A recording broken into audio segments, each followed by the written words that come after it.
enak jubahnya diberikan kepada orang itu. Padahal jubahnya udah banyak jahitannya. Apa menyesalnya dia? Ya Allah, kenapa saya tidak memberikan jubah itu yang lebih baik lagi? Saya berikan jubah yang sudah banyak tambalannya. Kalau tahu begini mah, saya kasih jubah yang baru, pahalanya ternyata luar biasa. Itu sedekah baju. Makanya usahakan kita baju jangan banyak amat di lemari. Baju apalagi kita nggak pakai. Kalau baju kita nggak pakai ibadah, ya minimal kaos apa itu pakai juga sholat. Pakai sholat, daleman nggak apa-apa. Pakai daleman, kaos yang biasa kita punya. Jangan sampai kaos baju batik ngelanat kita. Kan makruh Ustaz sholat pakai batik. Makruh katanya sholat pakai batik. Udah kita sholat sunat di rumah, pakai sholat. Jangan apa nuding kita ntar sama dia, ngelaknat kita karena dia nggak sepanjang adanya, sepanjang kita beli nggak pernah dipakai ibadah.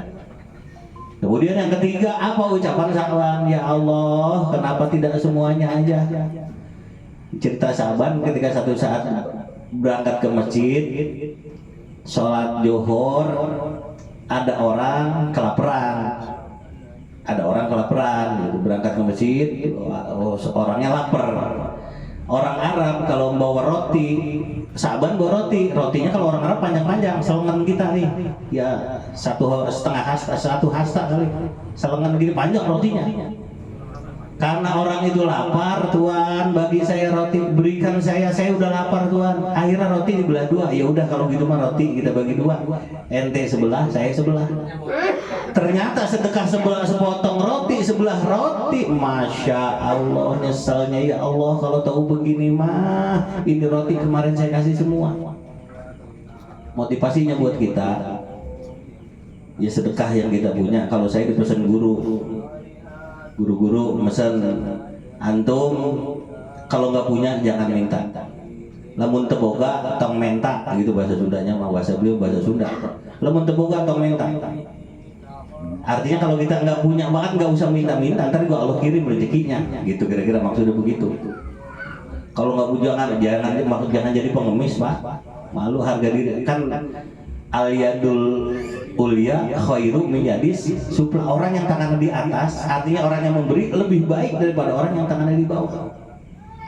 Orang yang tangannya di atas lebih baik daripada orang yang tangannya di bawah. Yang kedua pesan guru saya, kalau mun dibere tong nampik, kalau dikasih jangan nolak, nggak usah nolak, dikasih terima aja. Karena ketika orang memberikan itu kepada kita, mungkin ada rasa senang dia. Dengan memberikan, dengan sedekah, dengan hatinya senang, itulah yang membahagiakan dia di hadirat Allah. Kita kan ada yang sedekah hati gedeg, ada juga. Sambil sedekah sambil ngasih masih cuman gedeg, kita hanya kesel. Ilah datang dia lagi kesel kita. Tapi kalau kita sedekah, memberikan orang, hati kita senang, hati kita gembira, itu yang membuat Allah ridho. Kan kita katanya hidup nyari ridho Allah, kan begitu. Mana yang saya mau ngaji nyari apa ngaji? Nyari ridho Allah. Ya benar, nyari ridho Allah. Cuman kalau kita nyari ridho Allah, mestinya kita ridho sama Allah. Mestinya begitu, mestinya. Katanya nyari ridho Allah, giliran Allah kasih satu kesusahan, satu kesulitan, kitanya nggak ridho, ngeluh mulu, ngerumasak mulu, ngadu usono kemari. Karena namanya ridho. Artinya kalau kita ridho mah rodiatan, mardiatan, itu yang dimaksud. Pengen nyari ridho Allah, apapun ketetapan Allah sama kita terima. Iya Allah, kalau emang kau berikan sakit kepada saya terima penyakit ini dari engkau. Tapi kita ikhtiar berobat. Jangan mentang-mentang udah sakit agak berobat. Kita tuh orang ikhtiar, kita mah orang asbab, bukan orang tajrid. Kita ke makomnya makom asbab, sebab akibat. Pengen kenyang ya makan, hilang haus ya minum, pengen hilang sakitnya ya berobat. Argumen gua Allah udah nggak sembuh, ntar gua diwarasi dia mati ujung-ujungnya kita. Agak berobat mah. Jadi kudu ada ikhtiarnya.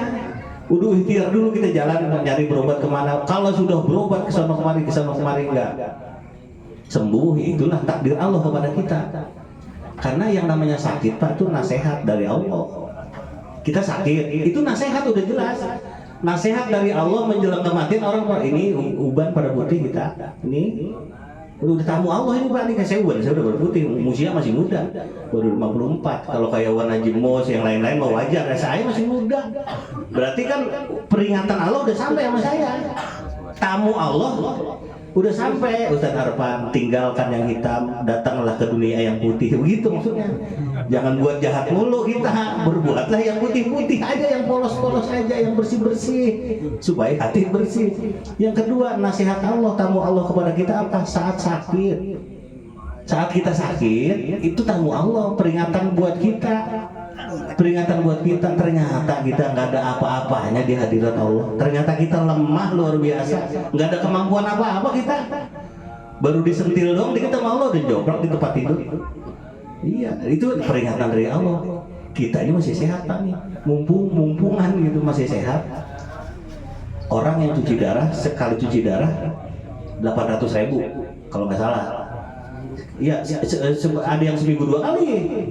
Kita anggap seminggu cuci darah sekali 800.000, seminggu sekali. Cucinya udah pasti itu mas, seminggu sekali masih cuci dia.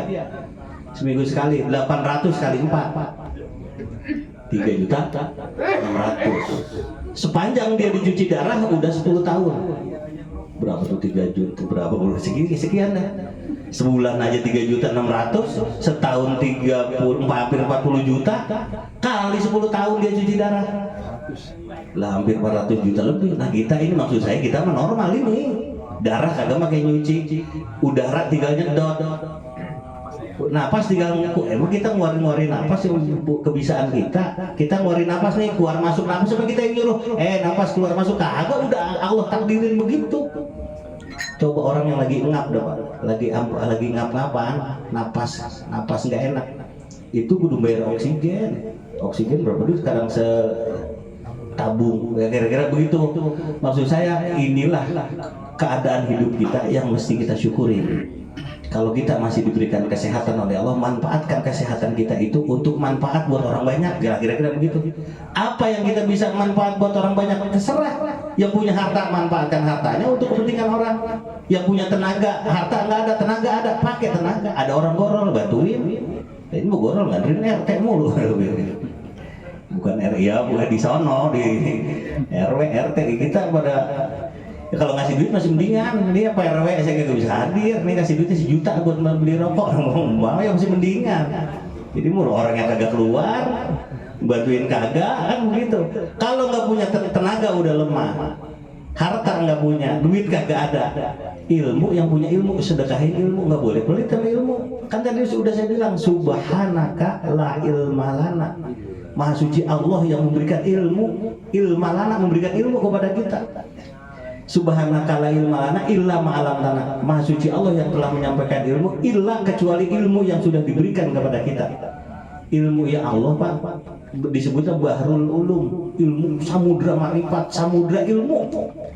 Banyak. Kalau kita punya ilmu sedikit, cuma setetes, kagak ada apa-apanya. Makanya jangan pelit sama ilmu. Kira-kira begitu. Apa yang orang bisa kita sampaikan, kita sampaikan. Nggak usah pakai bayaran. Kalau dibayar ambil, maksudnya gitu. Gak usah. Gue besok ceramah di sana ya 2 juta ya. Kalau gue 2 juta, gue nggak datang. 5 juta ya. Kalau gue 5 juta, gue nggak datang. Nggak begitu ilmu Allah mah. Ilmu itu Allah udah tempelin ke kita, dan Allah titipin itu ilmu kepada kita, harus disampaikan. Nggak boleh bertarik, nggak boleh jual ilmu, nggak boleh jual ayat-ayat, nggak boleh jual hadis dengan harga yang murah. Ya, makanya yang punya ilmu, manfaatkan ilmu untuk bermanfaat buat orang banyak. Makanya kita insya Allah mudah-mudahan apa yang kita punya, apa yang kita bisa, hari ini kita hadir pun ke rumah Bapak Saman, ini adalah dalam bentuk kita tenaga masih ada, suara masih normal untuk bisa mendoakan Bapak Saman, Bapak Haji Jarkasi dan ahli kubur Sohibul Bait, ahli kubur kita semua kebagian juga. Alhamdulillahnya kita bisa hadir malam hari ini. Intinya alhamdulillah kalau kita masih diberikan umur, masih diberikan sehat, masih diberikan iman, kekuatan iman Islam, diberikan taufik dan hidayah oleh Allah Subhanahu wa taala, maka manfaatkan untuk senantiasa kita mencari keberkahan dan keridhaan dari Allah Subhanahu wa taala. Yang terakhir kita doakan Sohibul Bait, mudah-mudahan selalu diberikan ketabahan dan kesabaran oleh Allah Subhanahu wa taala. Bapak Saman bin Haji Jarkasi yang sudah berada di alam barzah, mudah-mudahan Allah berikan tempat